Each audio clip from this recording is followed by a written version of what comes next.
Nick గురించి చూస్తాం. NIC అంటే network interface card. Okay, very simple.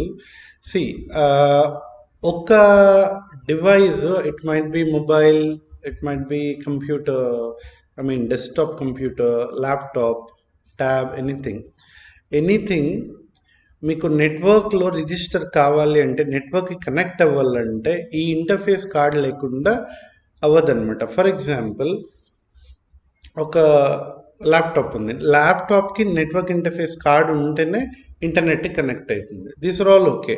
What about virtual machines? దానికెళ్ళా వర్చువల్ మిషన్స్కి వర్చువల్ నిక్స్ ఉంటాయి, నెట్వర్క్ ఇంటర్ఫేస్ కార్డ్స్. మీకు రూటర్స్ చూస్తారు, రూటర్ కూడా నెట్వర్క్లో రిజిస్టర్ అవ్వాలి, కనెక్ట్ అవ్వాలి. నెట్వర్క్కి అవ్వాలి అంటే నెట్వర్క్లో యూనిక్ ఐడెంటిటీ వచ్చేసి ఐపీ అడ్రస్. కానీ నెట్వర్క్ అసలు కనెక్ట్ అవ్వాలంటే కావాల్సింది నెట్వర్క్ ఇంటర్ఫేస్ కార్డ్ అనమాట. ఈ కాంపోనెంట్ లేకుండా ఏ డివైస్ నెట్వర్క్కి కనెక్ట్ అవ్వలేంది. సో రూటర్స్ కూడా మీకు యాంటీనాస్ లాగా వస్తాయి కదా, ఆ యాంటీనాస్ అవతల సైడ్ ఉండేది నిక్స్.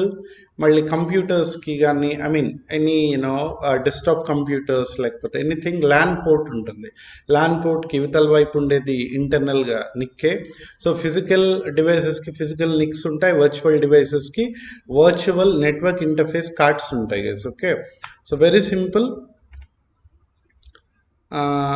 ఇంటర్నెట్ లేకుండా, ఇప్పుడు ఇది ఫిజికల్ మిషన్ అనుకున్నాం, ఫిజికల్ నిక్ ఉంది.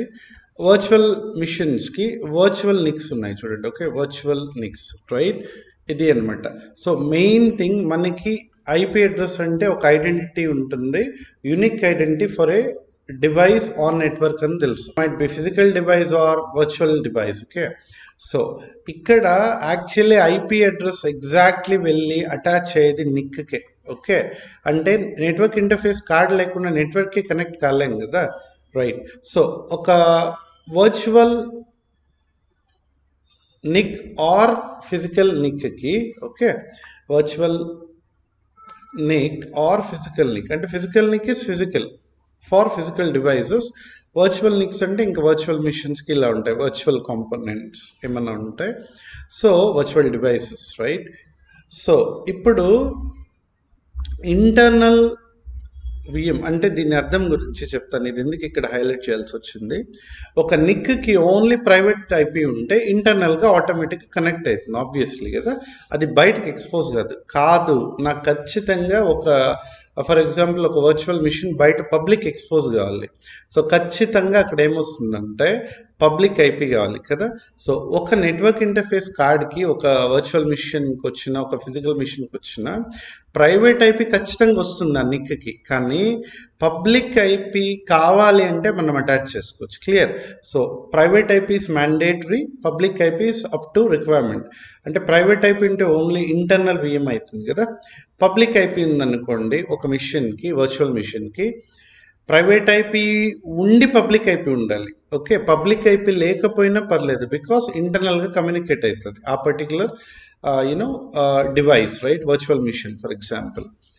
అలా కాకుండా నాకు పబ్లిక్ ఎక్స్పోజ్ కావాలంటే, రైట్, అంటే ఇంటర్నెట్తో కనెక్ట్ కావాలి, లేకపోతే పబ్లిక్ వరల్డ్తో కనెక్ట్ కావాలి అంటే obviously private IP plus public IP. అంటే ideally a NIC should mandatorily definitely have a private IP address,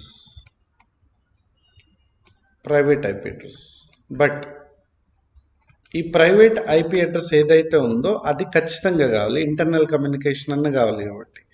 కానీ పబ్లిక్ ఐపీ మనం అటాచ్ చేస్తే, మనం ఇస్తే, లేకపోతే పబ్లిక్ ఐపీ అటాచ్ చేస్తే ఆ ఎన్ఐసికి, నిక్ కార్డ్కి, అదే నెట్వర్క్ ఇంటర్ఫేస్ కార్డ్కి, పబ్లిక్కి, ఇంటర్నల్కి ఎక్స్పోజ్ అవుతుంది. సో వరల్డ్ వైడ్ వెబ్ కావాలన్నా ఎనీథింగ్, రైట్?